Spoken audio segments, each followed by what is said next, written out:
Hey guys, welcome back to the channel. Huge cryptocurrency bullish news continues in this market. So we're going to cover that. We're going to look at the Cardano update, DeFi bullish cryptocurrencies. As you saw in yesterday's video, I went through altcoins, 10x, 50x, DeFi gains, because I think that is where the narrative is now shifting after NFT. So we'll look at that in the crypto trends section as well. And lastly, stick around to the end. I've spotted a little bit of a Polkadot NFT project. So stick around for that at the end. We'll cover that as another project to watch. As you can see on the side here, that's the agenda. We're going to get through that. So if you love the sound of that, let me know down below. Hit that like button. Let's get it to 3,000 likes. Subscribe. Bell notification icon, because if the scammers can get here fast by hitting that bell notification icon, so can you guys. All right, let's dive into your Hopium-Free cryptocurrency news update. Let's take a look at the market caps and then get into the crypto trends. Bitcoin's still sitting around $58,500, just holding its levels up in those high $50,000 areas. Good for us because, like you saw in yesterday's video, if you haven't seen it, go back and check it out. A checklist of market points that we want to see continue to hold in order to get this altcoin season. Bitcoin, trillion, Ethereum, 200 billion, Binance, Tether, Cardano, all sitting around that 40 billion. And what we see on the chart is Polkadot and potentially Uniswap starting to have a bit of a push on. Chainlink also looks like it might be set for that area as well. Litecoin continues to disappoint since it has done for so many months now. This is disappointing in the Bitcoin and the Ethereum price. So we're hopeful that we're going to get a bit of a spike at some point, and that day will come. The dollar value is good on Litecoin, but overall it has just been disappointing to hold Litecoin instead of Ethereum or Bitcoin or Cardano or basically anything else out there, because it has just continued to fall against those other cryptocurrencies. And of course, we're here to make more gains, the most amount of gains as we possibly can. Further down the list, we've got some DeFi projects which we'll have a quick look at. As you could see on the chart at the beginning, I've got Aave and a few others which we'll just have a look at, comparing them in a moment. So the trends, Cardano, massive increase again. We were just at a peak a few weeks ago. Cardano, Google Trends surging yet again. NFT is just taking a bit of a breather after a couple of weeks of just surging, going to new all-time highs for its own search results, and now it's started to come back down, and this is the first, I'd say the first couple of days that Cardano has actually outstripped NFTs in search volume. So that's good news for Cardano. Hopefully it can hold its ground above $1, $1.20, and then continue to consolidate before maybe going for $2 or $3. Fear and Greed Index, 75. This last week or two, the Fear and Greed Index has been much lower than it was last month. So I kind of like that we're not at this extreme greed phase. You probably noticed that it's not as buzzy as it was after we broke the peak again in February. So we had the Bitcoin top early February, then it broke that peak again, and now we've just been calming down a little bit into this last top. So I think there's a good amount of consolidation to come from this, which is what we want to see to get that second leg of the altcoin season. Last month, extreme greed. This date, 30 days ago, 91. Moving on, let's take a look at the news. So we've got the Bitcoin bullish news. We won't spend a hell of a lot of time here because we just need to understand the details as opposed to the whole article itself. Does Elon Musk hold 5 billion? Skybridge Capital CEO says yes.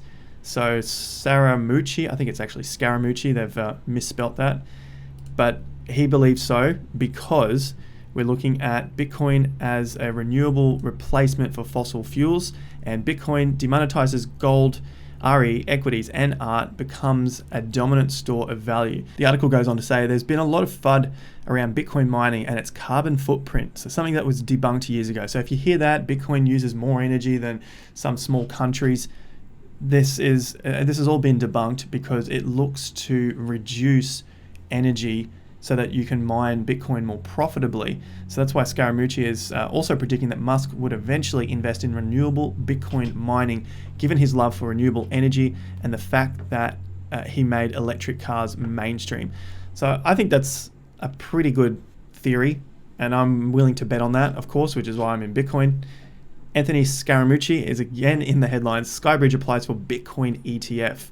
So this is his fund. The hedge fund of former White House communications director has filed for a Bitcoin ETF with the SEC. SEC has never yet approved a Bitcoin ETF. However, with Canadian regulators approving the country's first Bitcoin ETF this year, some, including Scaramucci, see the US following suit. I do believe that this will be an approval process that happens in 2021.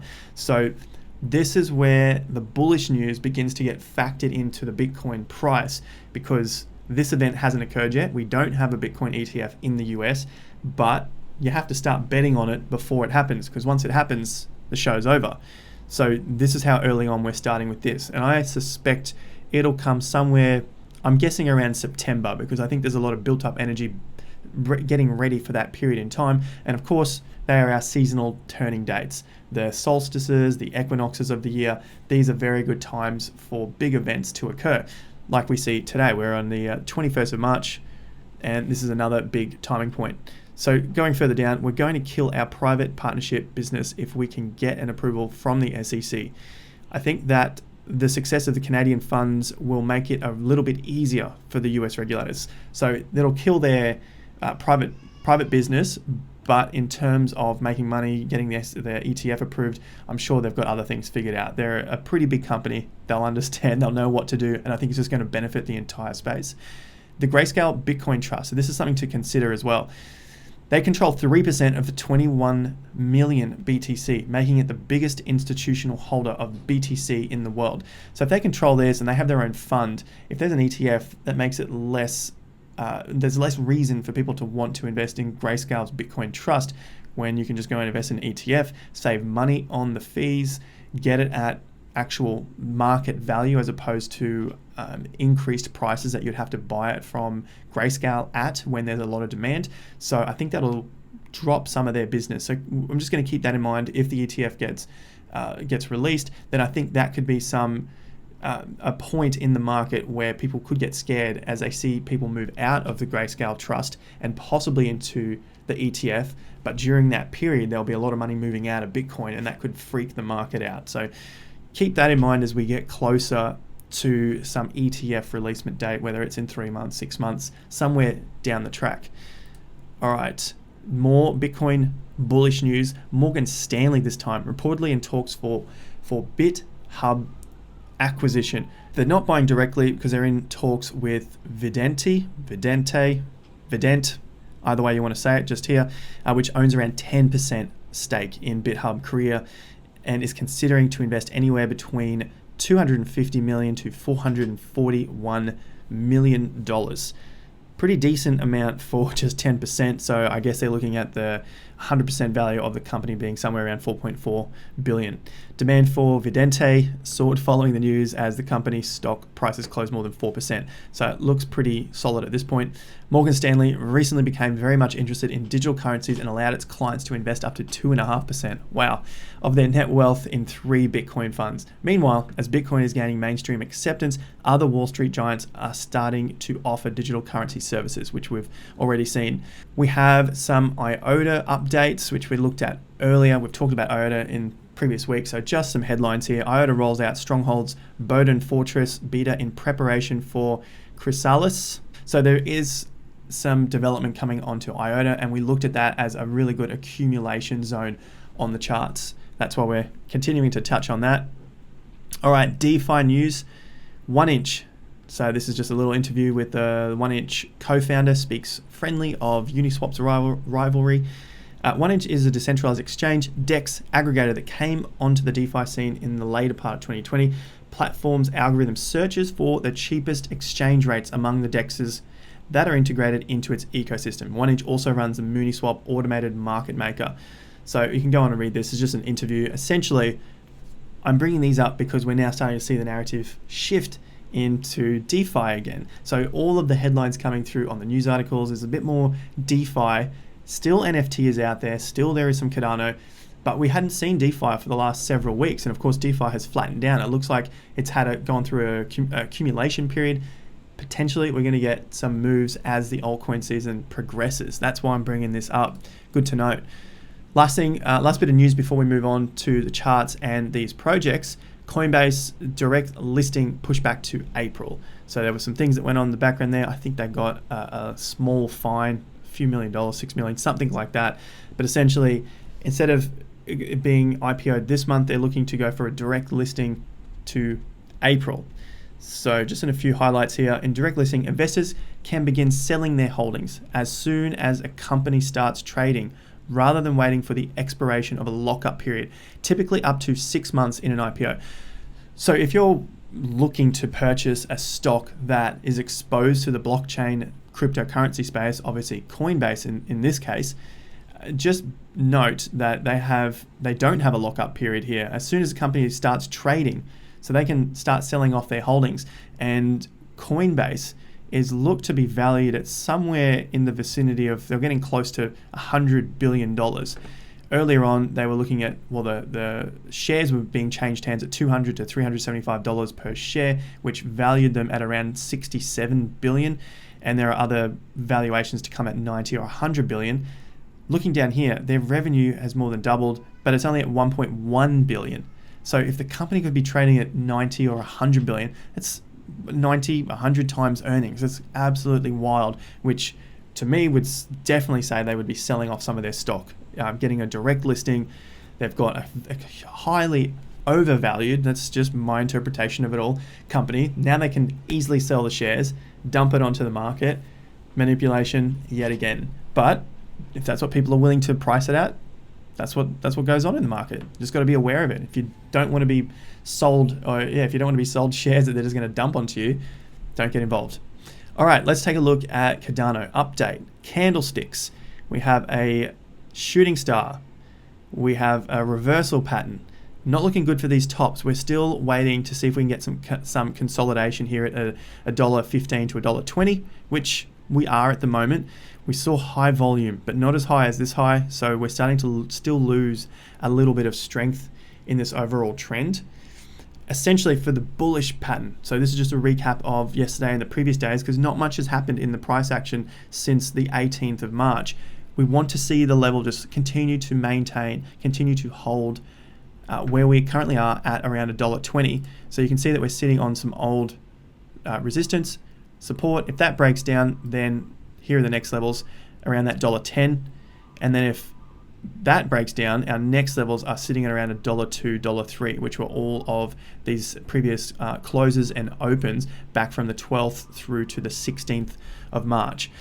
So we have a few stepping stones on the way down, and I think these will come into play, especially this one here. We might get close to it just to test it, because we're not looking awfully strong, especially with volume being so high and just being pushed down every time we get to this top being rejected. So that's the bearish case. The bullish is if we hold up and then start to break above. And of course, we want to get back above this level of $1.30 and maintain the level above there. The next step after that is just getting the highest close in its history again, and that would be above the $1.40 mark. So we need to close above $1.40. So that's what we want to look for in Cardano. It's still no man's land at this point. It's still upside. The bias is to the upside, but we have some targets on the way down, just to give us a little bit of an idea in case this breaks down before too many signals happen. So look, the positive to this is if you have some cash on the sidelines, and if it does break down, then there are some more levels to be buying. And the next level on our fibs is around the 80 cents. It sounds ridiculous, I know. People are like, no way will it ever get there. It's fine, all right? We just have some ideas on the chart. We need to be prepared. So 80 cents is around the 50% level, and this is the major range. And that could be a little bit higher if we were to move this back to some of these major lows here. And these major lows, why I'm using that is because that is how you use a Fibonacci extension. You want to project it or anchor it from major lows to major tops. And that level comes out at around 90 cents. So of course we've got to get through that, then down to the 80. And I think this would be a really good place for it to at least test again, to find some solid support before we can shoot up to our $2.50 target, our $3 target. Ideally, we definitely want to get that big accumulation. So that's the update for Cardano against the US dollar. Cardano and ETH, it is just trending in sideways pattern again. We had a day down yesterday, and now we're just holding this morning.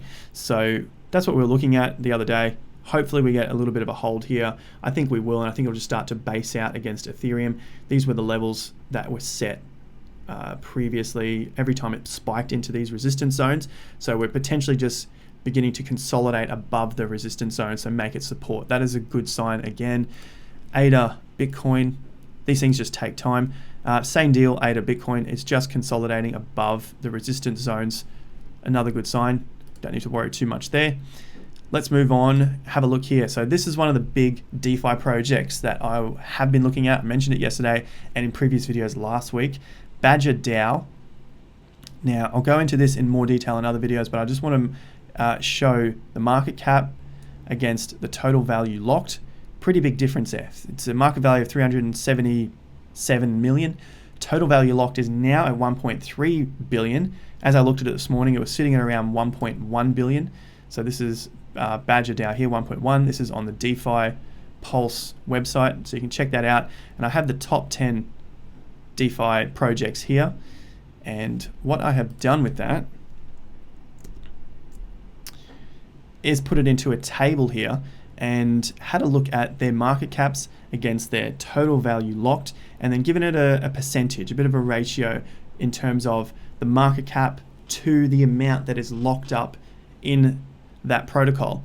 So in the case of Maker, the market cap's around 2.15 billion, total value locked is 7.25 billion, which gives it a 0.3%. So the market cap is around 30% of the total value locked. Whereas in the case of Uniswap's market cap is 16.84 billion, only 4 billion locked. Yes, it has other services, decentralized exchange, there's a lot more to it. This is just a little bit of a starting guide here. But we're looking at a percentage. The market cap is 3.84 times the amount that's locked in that protocol. So now I look down at Badger. Badger is at 377 million. It's one of the lowest here, along with Curve and Balancer, and it has 1.16 billion locked. Now we just saw it had 1.3 billion locked. The difference with Badger is that it's looking to solve or work on the Bitcoin the Bitcoin blockchain, and this one's at 0.33. So you can see that a lot of them are around the 0.3, 0.3, 0.9, 0.5, 0.9, 0.1, 0.2, 0.8, 0.3. So that 0.3 to 0.5 level seems like a pretty good place for a lot of these projects to sit, and if they start to take off, then sure, they can move up to 1 or even further in the case of Uniswap. So for Badger DAO, it's different to the rest of these, which are all on Ethereum, and Badger is on Bitcoin. So there's a pretty big marketing point of difference, and like we just saw, it is looking like it has a bit of an accumulation zone forming here after it had a pretty solid run up. So it peaked out around $80 or $90. Previously, it was sitting around $5-6, took off 90, pretty decent, and now we're sitting back around $40 to $50. So if we could move up even to a 1.0 position, that's going to get us to around that 1.3 billion. So about 3 times from here, 400 million, 800, 1.2 million. We got ourselves 1 to 300%. So around 4 times 300%, somewhere around that level, just to get to the one, to be the same value as the total value locked. So I really like Badger DAO for that. It's got a difference in the Bitcoin space. It's looking good. And we're going to keep following this project because of those reasons. And the chart also looks good, like in a nice little accumulation zone. Now, the last thing I want to run through is the NFT Polkadot project, which I've just stumbled across this morning. Poker City. How did I stumble across this? I was looking through CoinMarketCap. You guys were asking on yesterday's video how I was researching and doing the maths on top 10 altcoins that I'm liking the look of. This one, I was just looking at CoinMarketCap, and Poker City was there, and I like anything that has the word poker in it. They seem to do okay. We got Poker Starter, Poker Cover, which we looked at yesterday. Now, Poker City, place where you can buy NFTs and just run a decentralized world over there. The main thing that's going to give this value is if people use it and get involved in their online world, this whole decentralized system. You can buy taxis and gas stations and all this sort of stuff, and then you can earn a passive income from owning those digital assets in the world. Now, if no one is actually caring to live in the world, then this is all just a waste of time. But NFTs, people that game, they understand it. If they want to get involved, if they can get some good marketing, then there is a hope there. Now, of course, early days, super high risk, but if you're going to buy something once it's established, then you don't get the returns. So there's no more risk left. This has a very, very high risk to it. Looking at its market cap, $1.28. It doesn't necessarily show a market cap because it doesn't have the circulating supply. However, I was able to find it on their website through their white paper, so I'll look at that in a future video. Basically, you can find the white paper just on their Twitter here, and it had a token supply of around 250 million. Out of that, I worked out that there was about 80 million that were on the market. So when I multiply 80 million by $1.28, I come out around 100 million to $105 million market cap. That's the current supply. I think that's pretty good. The period of the tokens coming out, they're going to be releasing about 25 to 30 million extra tokens every 3 months or so. There's a few extra details to that, but that's essentially how it'll work. So that could hurt the price in the short term, but overall, something around 80 million.